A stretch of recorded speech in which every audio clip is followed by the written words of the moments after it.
महाभारत युद्ध में पांडव पुत्र अर्जुन के पास गांडीव नाम का एक दिव्य धनुष था। ये एक ऐसा तरकश था जिसके बाण कभी खत्म नहीं होते थे। इसे अक्षय तरकश कहते थे।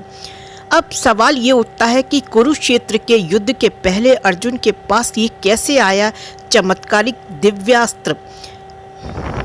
तो इसके संबंध में ये बात है कि कौरव और पांडवों के बीच जब राज्य बंटवारे को लेकर कलह चली तो मामा शकुनी की अनुशंसा पर धृतराष्ट्र ने खांडव प्रस्थ नामक एक जंगल को देकर पांडवों को कुछ समय के लिए शांत कर दिया। पांडवों के समक्ष अब उस जंगल को एक नए बनाने की चुनौती थी। यमुना नदी के किनारे एक बीहड़ वन था जिसका नाम खांडव वन था। पहले इस जंगल में एक नगर हुआ करता था, फिर वह नगर नष्ट हो गया, उसके खंडर ही बचे थे।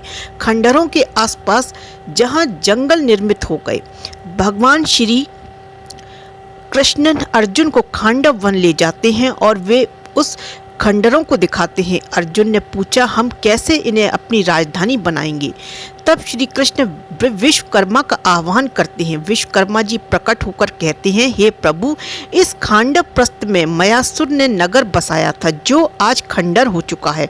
मयासुर यहाँ के चप्पे चप्पे को जानता है, तो क्यों नहीं आप उसी से राजधानी बनाने को कहते। तब श्री कृष्ण कहते हैं, इस वक्त मयासुर कहाँ मिलेंगे। फिर विश्वकर्मा मयासुर का स्मरण करते हैं तो वो प्रकट होकर पूछते हैं, हे प्रभु, आपने मुझे क्यों याद किया।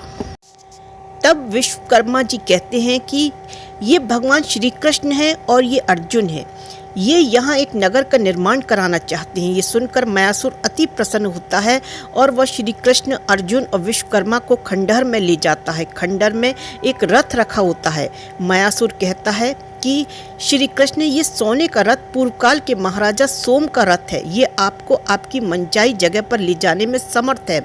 उस रथ में एक गदा रखी होती है जिसे दिखाते हुए मयासुर कहता है, ये कोमुद की गदा है जिसे पांडव पुत्र भीम के अलावा कोई और नहीं उठा सकता। इसके प्रहार की शक्ति अद्भुत है। गदा दिखाने के बाद मयासुर कहता है, ये गांडीव धनुष है। ये अद्भुत और दिव्य धनुष है। इसे दैत्यराज वृषपर्वा ने भगवान शंकर की आराधना से प्राप्त किया था। भगवान श्री कृष्ण उस धनुष को उठाकर अर्जुन को देते हुए कहते हैं कि इस दिव्य धनुष पर तुम दिव्य बाणों का संधान कर सकोगी। इसके बाद मयासुर अर्जुन को अक्षय तरकश देते हुए कहता है कि इसके बाण कभी समाप्त नहीं होते। इसे स्वयं अग्निदेव ने दैत्यराज को दिया था। इस बीच विश्वकर्मा कहते हैं कि आज से इस समस्त संपत्ति के आप अधिकारी हो गए हैं पांडुपुत्र। अंत में श्री कृष्ण कहते हैं कि मयासुर, तुम्हारी इस कृपा का हम प्रतिदान तो नहीं दे सकते, लेकिन हम वचन देते हैं जब भी तुम्हें हमें संकट काल में स्मरण करोगे, मैं और अर्जुन तुरंत ही वहां पहुंच जाएंगे। मयासुर ये सुनकर प्रसन्न हो जाता है और बाद में विश्वकर्मा और मयासुर मिलकर इंद्रप्रस्थ नगर को बनाने का कार्य करते हैं।